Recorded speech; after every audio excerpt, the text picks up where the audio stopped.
Hello, konnichiwa, привет. This morning I'm going to be doing a oil change on my, well, as you can see here, Jeep XJ, and his name is H. But I don't exactly remember how much is in this box because I've been dibbling and dabbling from it. I thought that maybe some people would like to see if you've never done an oil change before. And so I have this bottle here which says 5W30, but it's actually not. I just use it to take out of here to dibble and dabble as levels get high and low and some other vehicles if they need some. But I have this brand new bottle of 10W30, so that's one, and I'm going to be starting off by measuring that out in these empty bottles, which I usually use to put old oil in, but then I throw them away right away, so all these are clean, and so I'm going to use them to measure. I have little measure indicators on the side for ounces and milliliters, so I'm going to do that. But I do have to go and purchase a new filter, so I'm going to start by measuring this off, and then we'll see if H will run well for us today. Okay, so now I have these three completely full up to the line, and this one is a little bit lower. Also, not too much a fan of the black bottle because it's very hard to read. I had to keep taking it over to the light constantly. But it's pretty much full. I'll see what oil they have when I get there, when I go get a filter, because maybe I can just get a little bit. But I would also like to get another one of these big boxes. I believe this is 12 quarts. It says somewhere. Yes, 12 quarts. So, I remember when I bought it, it was a really good deal. I'm not sure if it's still a good deal or if they even have them anymore. But I'd like to get another one of these big boxes because H takes about 6, or maybe just a little over 6 quarts. But with these it should be enough, and of course I have these up here. So I might just get some while I'm there and see if I can get another one of these large boxes. Because it's when you buy in bulk you save money. At least that's what I calculated when I bought this, but that was a long time ago. So here we have H, the 1995 Jeep XJ with the inline-6 4-liter gas engine. And we'll see if he wants to start up and if we can get him defrosted here. The other day I checked his fluids and his coolant oil and automatic transmission fluid seemed to be pretty good. So we'll see if we can get him to go here. Alright. Ooh, battery looks a little bit low on voltage, but let's see if he'll take off here. And there he goes. Quickly starts charging up. He's got good oil pressure, and he has plenty of fuel.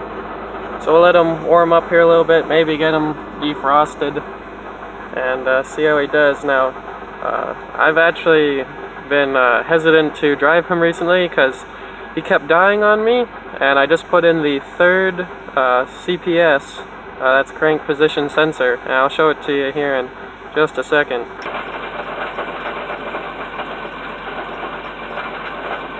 Okay, so here we have the CPS that I installed in him not all that long ago.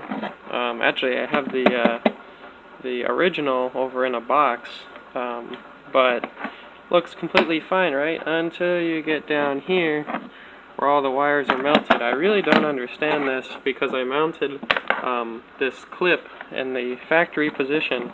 I don't understand how that got melted. Okay, so I just made it to the store. Let's go see what they have. Alright, so you can see they did have one. I got one of those. Here's an extra bottle for if that one's a little low, that black bottle that I filled up. It'd also be good for adding some if I need some. It burns a little bit of oil. And then we got our filter here. And we should be good to go. Let's check that CPS sensor. So far looking pretty good. Nothing seems to be melted back there. You can see me wiggle it some. But yeah, at least as far as I can see, not melted. I did route it up behind here instead of at the factory position where it bolts on there. Maybe that'll make all the difference, who knows, but we'll see if it gets us home. Alright, we made it back. That's good. But if possible, before I pull him in the garage here, I want to try and get some of the icy slushiness off of him. so it doesn't get wet everywhere in the garage. Another thing, while he's in here and his engine is all warm, his transmission is all warmed up, it's a good opportunity to check his automatic transmission fluid. Now I had to do some work on his transmission fluid lines and inside the pan of the transmission before, but so far he's been holding his fluid pretty well, and that was quite a while ago. So we'll check him out here and see how he's looking. Okay, so we're getting ready to do an oil change here. I'll turn him off in just a second. But you can see that the temperature is nice and high, about where its steady state is, maybe a little bit higher. And this is really good because, of course, if you have multi-viscosity oil like this vehicle takes, you want the viscosity to be very low. That way you can get as much of the oil out as possible for a full, complete change. If the oil is cold, you know, first of all, it might take a little bit longer to drain, depending on the temperature of your surroundings, but also not all of it may get completely out. Now we're also doing a filter change on H today, so that'll help get more of it out, but even still I like to have a nice hot engine, nice hot oil, so that it can completely drain as much as possible. Okay, so we have some light under there, we got our pan, oil filter wrench, and some sockets to take our drain plug out, some cardboard on the ground, so hopefully I can stay a little bit reasonably dry, but he's still defawing quite a bit, so we'll head under there and take a look, and hopefully there isn't too much sludge everywhere. Okay, so after some checking, our fill plug here is a 14 millimeter with I have this long socket, and stuff is looking pretty good under here.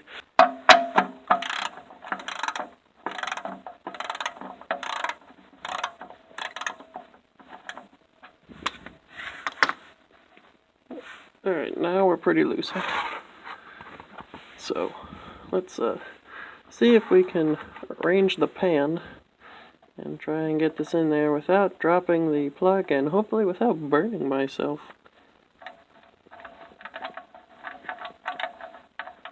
And there we go, right in the pan. So now we'll let that drain, and like I mentioned before, H does hold quite a bit, so sometimes this can take a while because the hole isn't all too big there. Alright, so that's still dribbling away back there, but we'll let it do its thing. And in here we have our oil filter, and I got an exact replacement for it. I think I got it turned enough here to the point where there isn't all that much more torque on it. I think I can get it with my hand. There is another pan down there to catch all the oil that will come out of this thing. So we'll start turning it some more here. There we go, it's coming loose. And it's gonna start dripping once it gets past that seal. And there it goes, right in the pan. Wonderful. And more and more and more. So, there we go, we'll spin this all the way off of its threads. And then as soon as it comes off, it's probably just gonna dump a whole bunch right there. There it goes. But that's what the other pan is for.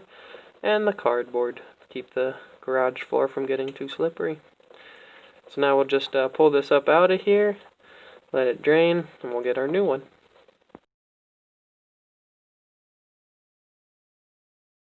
Okay, so he's just about done draining. We have the old filter here, new filter here, and before installing the new filter, you need to make sure that this ring here is nice and clean.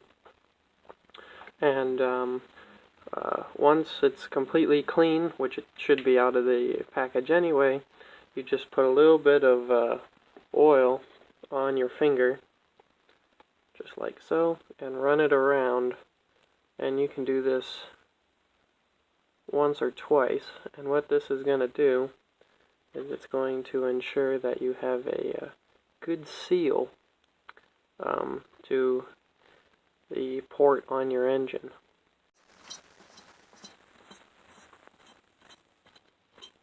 With our oil filter wrench here, we're just going to add some torque to this.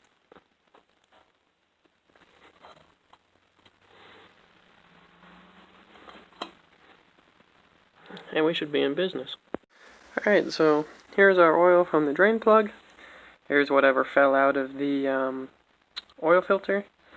Later on, when we pour this out, we're going to look in the bottom of the pan. We're going to let it sit for a little bit. This way, any metal shavings will hopefully settle to the bottom. And we'll look for the ever terrible glitter, if there is any in there. That's not a good sign, but hopefully there won't be.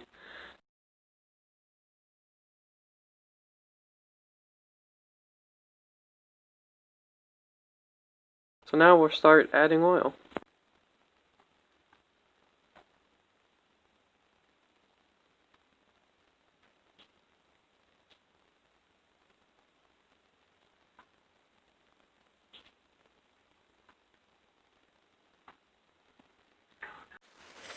So you might actually be able to hear it, I'm not sure, but the oil is running down over the valves into the pan, and so far no leaks from either the drain or the filter down here. So we should be able to keep going and dump more in.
You may be able to see that the oil is at the very, very tippy top of safe, if not a little above. Now what I usually do is I start up the engine. This is if you're doing a oil filter change with the oil as well, because the oil pump will pump some into the filter and the filter will take some. So if anything, this level may go down and we'll have to add a little bit more. Alright, so here we are, and what we're going to keep an eye on is this oil gauge to check if the pump has oil pressure. Make sure we get good circulation, and once it's running, we'll then jump out of the vehicle and take a look underneath to make sure we're not spewing oil from any lines to the filter, or if the plug just came loose or anything like that.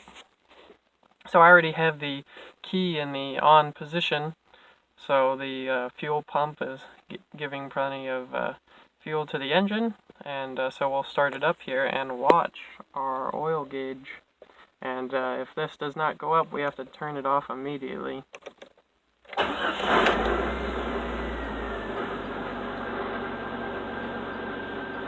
And there it goes. As you can see, it took just a minute. But that's alright. If it stayed off any longer than that, I would have been worried. So now let's go outside and take a look underneath and in the engine bay.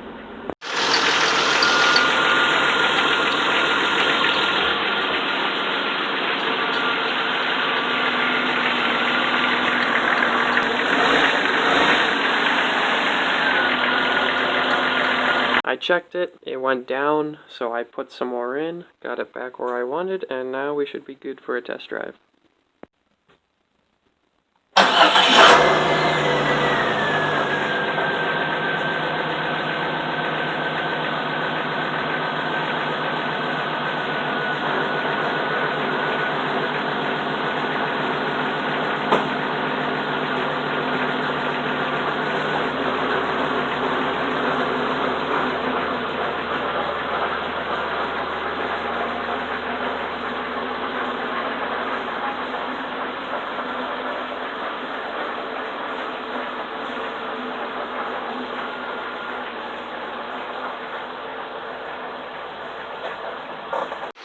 Back in the snow. Look how beautiful the snow is. So I just pulled off over here in the parking lot and checked the oil level. It seems to be all good. So that's the basics on an oil change. Hopefully this video was helpful if you're thinking about starting to work on your own vehicle. And thanks for watching.